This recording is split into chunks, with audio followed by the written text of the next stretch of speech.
Hello and welcome to the Big Lottery Fund podcast. I'm Charles Richards, I'm the Honorary Treasurer of the Cornwall Community Flood Forum.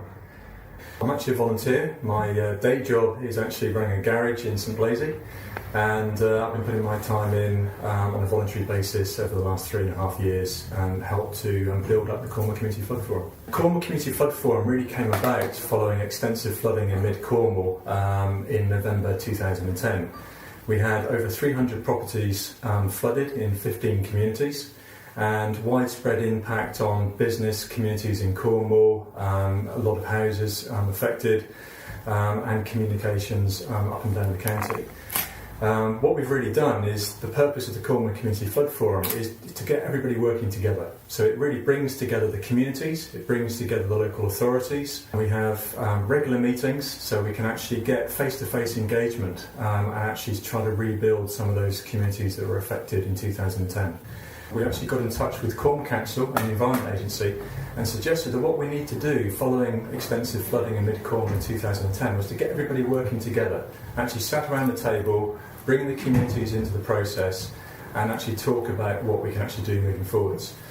So Cornwall Council and the Environment Agency set up some flood recovery groups, and those worked so well for about 12 months that what we decided to do was to actually rename the groups, rebadge it, and we turned it into the Cornwall Community Flood Forum.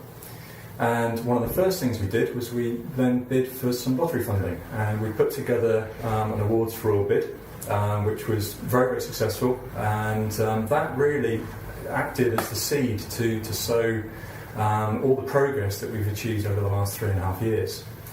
The purpose of that bid was really to try to give some funding and support to community groups. 15 communities were affected back in 2010, and each of those 15 communities set about writing a flood plan, recruiting volunteers and flood wardens, so that they can actually help protect their communities.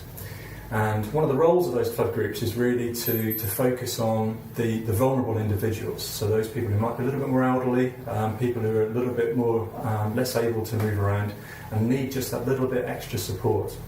So through the flood plans and the flood groups, they can actually lend that help.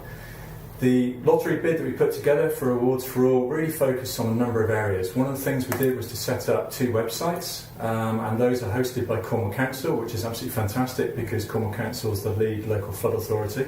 What's been great about the Awards for All fund is that it really acts as a seed or a catalyst to really push us forwards with everything else.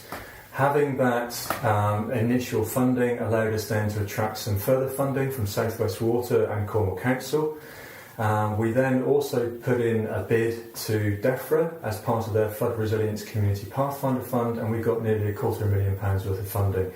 And the purpose of that was really just to carry on the whole process of what we've been doing so far, and we've really just taken that initial Awards for All project and just scaled it up into a much bigger level. Moving forwards, I think it's really helped us to build confidence in actually helping us to actually build confidence in writing a bid and knowing how to structure it and move forwards. So one of the next things we're going to do is to work on reaching communities a bid, again through the Big Lottery Fund, for substantially more money to actually scale up what we've done so far and potentially help communities outside of Cornwall. What we'd like to be able to do is to develop one package, hand it over to other counties so they can actually adapt it, modify it to their own needs, and then roll it out to their own communities. You've been listening to a Big Lottery Fund podcast. For more information, please visit biglotteryfund.org.uk.